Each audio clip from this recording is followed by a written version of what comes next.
gotta imagine, we constantly talk about the differences between day 1 and day 2 when it comes down to these types of competitions. Josh and Yamso came into this weekend kind of expecting to go wonky land, and then of course they kind of like lost the chance Yo, to actually we're lead, watching and they kind of came into it and they were like, oh, FNCS. we're going to be contested by So CZ, I and guess they we're were doing split FNCS to the today. left of Clicks and Rapid, but now they're going to be uncontested. So now that they're kind of coming into day number 2, you got to imagine last night they probably prepared around the fact that they are now uncon, and immediately that preparation, I would imagine, is starting to pay off with a game 1 victory royale.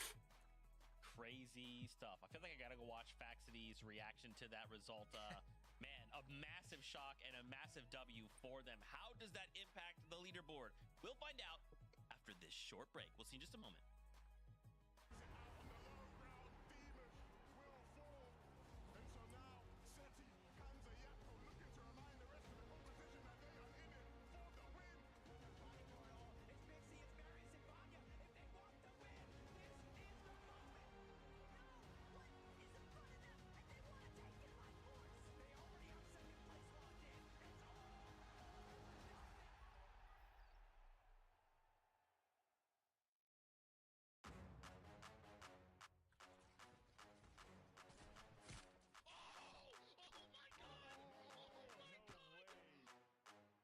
The current leaderboard right now.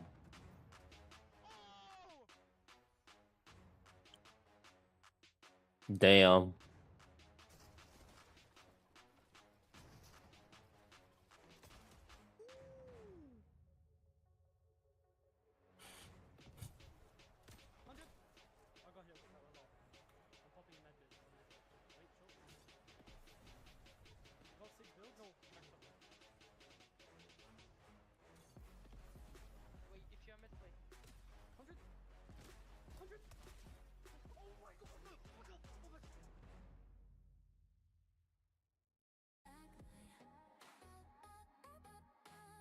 I gotta mute all this because I don't want to get copyrighted.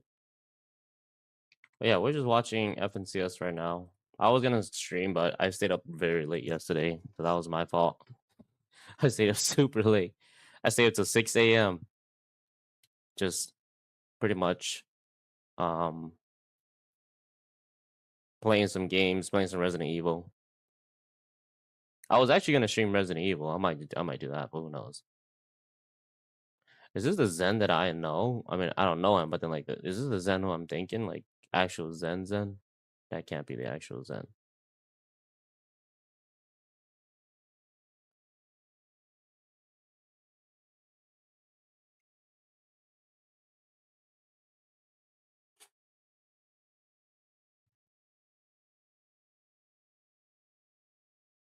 Damn. I guess. This is the actual Zen. I guess all that creative does actually help you do a lot better, but holy crap, he's not doing that well in tournaments.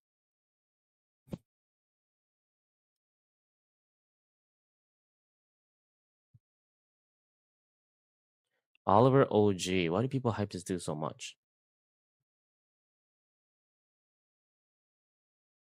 He makes it to a lot of he makes it to a lot. Victor V.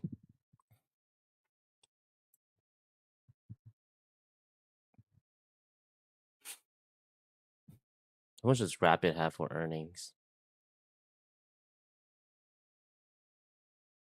Damn, he's got a lot. How much does Clicks have for earning? Damn, a lot too. I know Moneymaker's got a lot. He's got probably 100,000. Oh, he doesn't. Wow, I thought he had a lot more. A lot more earning in the US. I mean, overall. Venno doesn't have that much earnings. 100,000, not too bad. These two got the most earning, I would assume. 800,000. Holy crap. Playing a video game and getting 800,000 is fucking insane. 900,000. Holy crap.